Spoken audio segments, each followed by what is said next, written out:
Bulk modulus. अगला topic आपको याद है, मैंने बताया था आपको हुक्स लॉ। हुक्स लॉ क्या बोला था कि stress is directly proportional to strain, यानी stress by strain is always a constant. ये कांस्टेंट चार तरीके के होते हैं। स्ट्रेस बाय स्ट्रेन कांस्टेंट है, ये कांस्टेंट चार तरीके के हैं। ये कांस्टेंट पहला था यंग्स मॉडुलस, जो हम सबसे पहला कर चुके। दूसरा है बल्क मॉडुलस, जो हम आज करने वाले। तीसरा एक और है, उसे कहते हैं मॉडुलस ऑफ रिजिडिटी, और चौथा है पॉइजन्स रेशियो। ये चार कांस्टेंट है। ये सारे कांस्टेंट बल्क के ही है। इसके हुक्स कांस्टेंट है।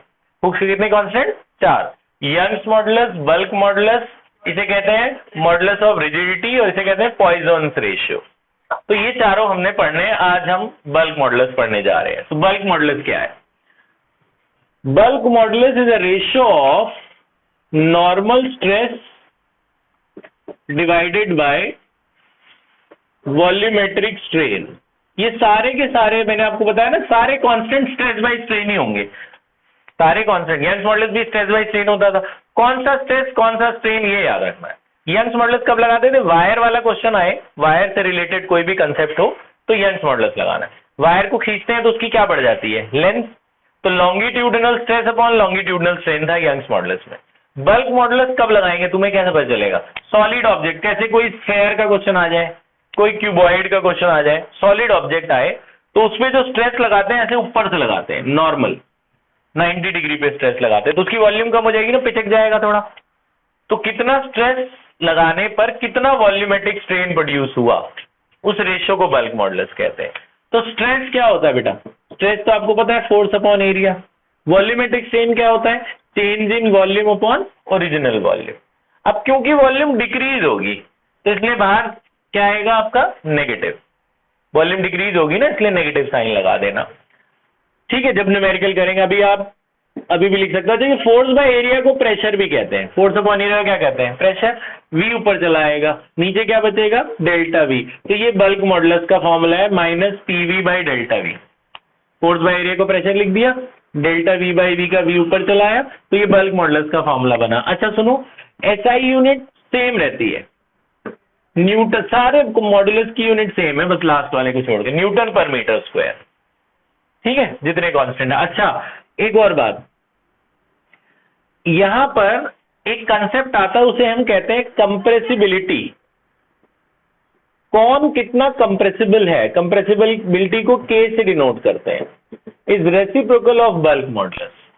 ये आप अलग से नोट करके लिखेंगे। Compressibility is reciprocal of bulk modulus. मतलब जिसका बल्क मॉडुलस कम है वो आराम से कंप्रेस हो जाएगा, मतलब कम फोर्स में भी पिचक जाएगा। जिसका बल्क मॉडुलस ज्यादा है, इसका मतलब ज्यादा फोर्स लगानी पड़ रही है ना उसमें। जिसका बल्क मॉडुलस ज्यादा है उसमें ज्यादा फोर्स लगानी पड़ रही है उसको पिचकाने के लिए। कंप्रेसिबिलिटी का मतलब यही हुआ ना, कौन कितना कंप्रेसिबल है। तो कौन किनका कंप्रेसिबल है कैसे पता चले? बल्क मॉडुलस निकाल लेना, उसको उल्टा कर देना, रेसिप्रोकल कंप्रेसिबिलिटी आ जाएगी। जिसका बल्क मॉडुलस ज्यादा उसकी कंप्रेसिबिलिटी कम। ठीक है, अब इसमें एक क्वेश्चन आता है, मैं आपको एक क्वेश्चन करा रहा हूं, ध्यान से सुनना। और वैसे आपको एक क्वेश्चन, दो क्वेश्चन करने हैं। ठीक है, ध्यान से सुनेंगे। दो क्वेश्चन है ऑन दी बल्क मॉडुलस। एक तो डायरेक्ट है। डायरेक्ट कैसे? जैसे आपको बोला गया, ध्यान सुनो, the pressure of a medium is change from this to this. किसी मीडियम का प्रेशर बदल दिया गया। पहले उससे पहले मैं आपको एक और डायरेक्ट वाला क्वेश्चन, थोड़ा सा एक फॉर्मूला है बेटा जो ना आगे है। चलो पहले ये क्वेश्चन देखो। तीन क्वेश्चन मैं आपको करा रहा हूं, यही सेम के तीनों क्वेश्चन कर लेना, मैं आपको भी क्वेश्चन लिखवा दूंगा। देखो, कोई मीडियम था, उसका पहले प्रेशर था इतना 1.01 10 की पावर 5 पास्कल। बाद में उसका प्रेशर हो गया इतना 1.165 10 की पावर 5 पास्कल। पहले प्रेशर इतना था, बाद में प्रेशर इतना हो गया। ठीक है, now the change in volume is 10%। ये परसेंट में चेंज इन वॉल्यूम का मतलब हुआ, परसेंटेज देते हैं तो मतलब डेल्टा V बाई V दे रहे हैं। परसेंटेज जब किसी की देंगे, कितना वॉल्यूम चेंज हुआ अपॉन कितना था, परसेंटेज तो यही होती है ना। Change in volume is 10%। Find the bulk modulus. मुझे समझ में आ गया? प्रेशर इतना था उतना हो गया, चेंज इन वॉल्यूम इतना है, बोला जी बल्क मॉडुलस निकालो। तो आप क्या करेंगे? ये देखो, ये है ना बल्क मॉडुलस का फॉर्मूला, है ना। तो यहां पे जो प्रेशर पड़ता है वो चेंज इन प्रेशर पड़ता है। मतलब जो ये P डालेंगे आप, वो दोनों को माइनस करके डालेंगे, P2 माइनस P1। आप देखो दोनों को माइनस करो, 10 की पावर 5 तो दोनों में सेम ही है, ये दोनों माइनस हो जाएंगे ना। 1.165 में से 1.01 माइनस कर दो, क्या बचा? 1, ये बचा ना 0.155।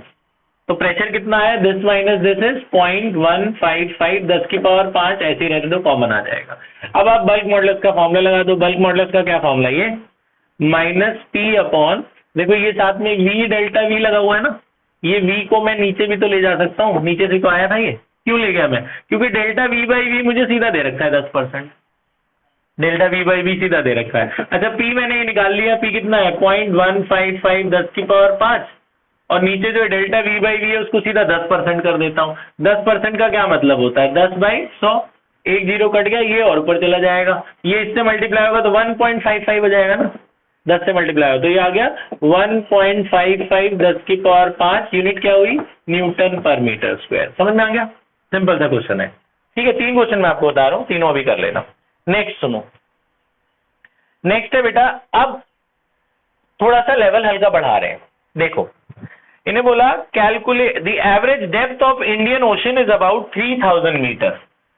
इंडियन ओशन हमारे जनरली 3 किलोमीटर तक नीचे होते हैं, एवरेज 3000 मीटर माइल 3 किलोमीटर नीचे इतनी डेप्थ होती है। कैलकुलेट द फ्रैक्शनल कंप्रेशन, अगर कोई 3 किलोमीटर नीचे चला गया, जैसे 2-3 किलोमीटर नीचे टाइटैनिक जाके डूब गया, तो उस पर स्ट्रेस पड़ा होगा ना, ऊपर से पानी प्रेशर डालेगा ना, तो पानी प्रेशर डालेगा तो स्ट्रेन आएगी। कितना स्ट्रेन आएगी? वॉल्यूम उसका कम हो जाएगा, change in volume upon original volume, यही ढूंढना है। कंप्रेशनल स्ट्रेन पूछा है, मतलब क्या पूछा है? डेल्टा V बाई V पूछा है। If the bulk modulus is given, bulk modulus ये दिया हुआ है बेटा 2.2 10 की पावर 9, ये क्वेश्चन है। वॉल्यूमेट्रिक स्ट्रेन निकालना है आपको। कंप्रेशनल स्ट्रेन यही हुआ ना, गुब्बारे को तुमने मारा तो कंप्रेस हो गया ना, तो this is your strain, volumetric strain is your compressional strain. Delta V by V निकालना है। क्वेश्चन समझ में आ गया? अब देखो फॉर्मूला तो यही है, बल्क मॉडुलस दे रखा है आपको डेल्टा V बाई V यानी ये डिनोमिनेटर ढूंढना है। बल्क मॉडुलस पता है, डिनोमिनेटर ढूंढना है, लेकिन प्रेशर नहीं पता, उसकी जगह हाइट पता है। प्रेशर पता होगा तभी तो ये मिलेगा ना नीचे। पिछले में तो प्रेशर पता था तो हमने आराम से डाल दिया। इसमें क्या करेंगे बेटा, ध्यान से सुनना। इसमें क्या है, एक फॉर्मूला है जो आपको लगाना है, जो ये लोग नहीं देते हैं, मतलब अगले चैप्टर का है वो, लेकिन क्वेश्चन इस चैप्टर में। लिक्विड में एक फॉर्मूला है बेटा प्रेशर निकालने का। जब हम आंसर स्टार्ट करेंगे आंसर, तो प्रेशर का एक ये फॉर्मूला H rho G, ये हम डिराइव करेंगे नेक्स्ट चैप्टर में। ये कब लगाना प्रेशर? जब किसी हाइट पर कोई चीज रखी हो, पानी की लिक्विड इतना प्रेशर एक्सर्ट करता है। अगर किसी डेप्थ पे लिक्विड है, उसके नीचे कोई चीज रख दी, पेन मैंने पानी के अंदर डाल दिया, नीचे गया पानी, तो पानी उस पेन पे कितना प्रेशर लगाएगा? इतना प्रेशर लगाएगा, H rho G। कितने लिक्विड पे पानी, कितनी हाइट पे पानी है? तो height, density, gravity, height into density of water into gravity is the pressure. तो हाइट कितना दे रखा है उसने? 3000। डेंसिटी पानी का होता है बच्चों 1000, पानी का डेंसिटी होता है 1000 kg पर मीटर क्यूब। ये आपको याद रखना है, ये नहीं बताना है किसी ने, याद रखो। पानी का kg पर मीटर क्यूब, ये तो 9th में बताया जाता है। पानी की डेंसिटी 1000 होती है kg में, और ग्राम में 1 होती है, ग्राम पर सेंटीमीटर क्यूब में। तो ये मीटर है इसलिए 1000। और जी आपको पता है ये कितना होता है? 9.8। प्रेशर आ गया यहाँ से, ये प्रेशर कैलकुलेट कर लेना, है ना। प्रेशर आ गया, बस उसके बाद इस फॉर्मूले में डाल दो। प्रेशर की वैल्यू निकालने के बाद ये फॉर्मूला लगाओ। बल्क मॉडुलस का क्या फॉर्मूला है? -P upon delta V by V। अगर मैं ये उधर ले जाऊं डेल्टा V बाई V को, तो यहाँ क्या बचेगा? P by B। प्रेशर पता है आपको, ये रहा, बल्क मॉडुलस भी पता है, ये रहा, तो इनको डिवाइड ही तो करना है, तो डेल्टा V बाई V निकल जाएगा ना, वही तो निकालना है ना, डेल्टा V बाई V, उसका आंसर है। ये दोनों को डिवाइड कर देना। इसमें एक्स्ट्रा काम क्या करना पड़ा? ये प्रेशर का फॉर्मूला, बस इतनी से काम इसमें एक्स्ट्रा। ये बात समझ में आ गई? ठीक है, तो ये आप पहले ये 2 क्वेश्चन कर लो, उसके बाद एक और क्वेश्चन है, अभी स्पेस कम है, फिर वो भी बता देता हूँ मैं, पॉज कर देता हूँ। हाँ।